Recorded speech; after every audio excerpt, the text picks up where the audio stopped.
Welcome back to the channel. Tonight's case isn't one the police ever solved. And after hearing this story, you might understand why no one in that town ever speaks about it. Not even today. This is the story of the Willow Lane Incident. In the quiet town of Westering Falls, there was one street local kids never walked down. Willow Lane. It wasn't haunted. It wasn't abandoned. No, the fear came from something much worse. At the end of the street stood a blue, two-story house with its curtains always drawn, even in summer. Its owner, Mr. Alden Pike, was known by everyone but spoken of by no one. For years, rumors circled. He only left the house at night.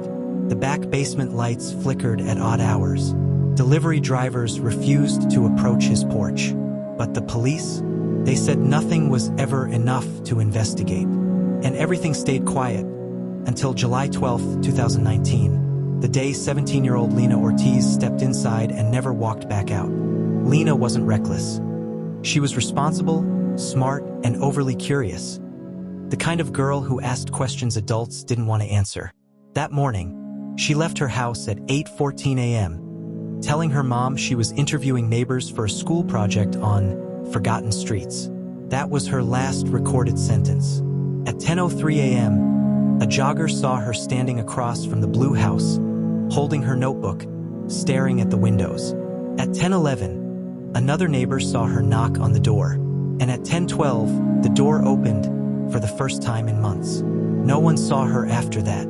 It wasn't until evening that Lena's mother reported her missing. She had fallen asleep and assumed Lena was out studying. The police brushed it off as a runaway. But at midnight, Lena's best friend, May, came forward with a voicemail Lena had left her an hour before she disappeared. The message was only 4 seconds. A shaking whisper, "May, don't come here," followed by two sounds, a soft metallic click, and the door slamming shut. When officers traced the call, it pinged from inside the blue house. Only then did the police knock on Alden Pike's door. No answer. They knocked harder. Still nothing. But just as they were about to force entry, the porch light switched on. A signal, deliberate.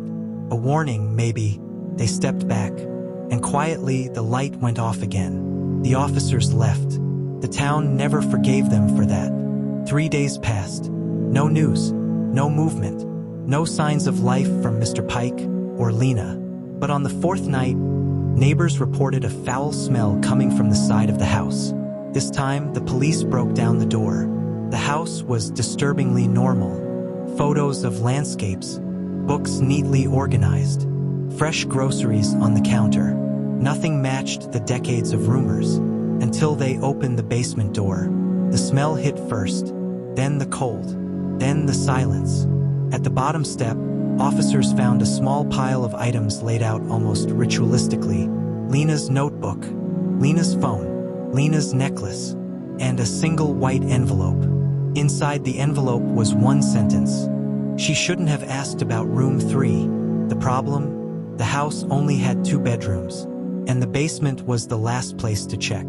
Behind a shelf stacked with paint cans, officers discovered fresh scrape marks on the floor. The shelf moved. Behind it was a metal door bolted from the outside. With shaking hands, they unlatched it.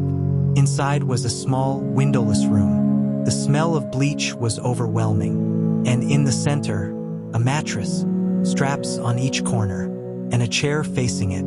But Lena wasn't there. No body, no blood, just one more envelope taped to the wall. This one said, "You're too late." A footprint small like a woman's led to a second door at the back of the secret room. Beyond that door, tunnel, dug by hand, and it stretched so far under the neighborhood that officers couldn't locate where it ended. To this day, they never did. The case tore Westering Falls apart. Mr. Alden Pike vanished completely, his bank accounts untouched, his car still parked in his driveway, his clothes in the closet. It was as if he walked into that tunnel and dissolved into the earth.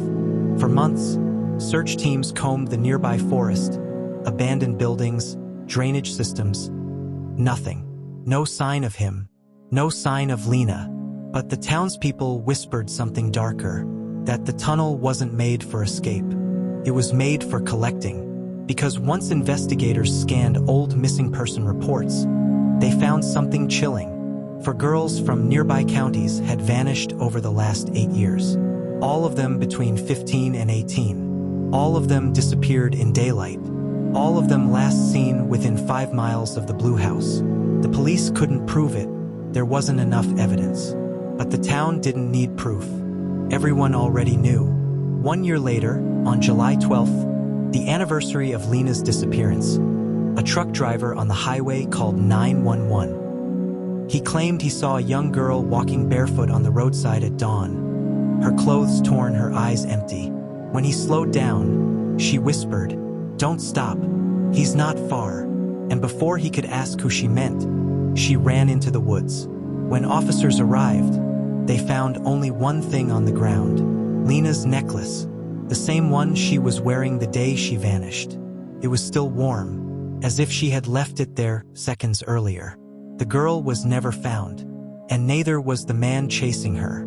The Blue House still stands, boarded up, silently waiting at the end of Willow Lane. And if you ask anyone in Westering Falls why no one has torn it down, they'll all give you the same answer: because we don't want to know what's buried underneath.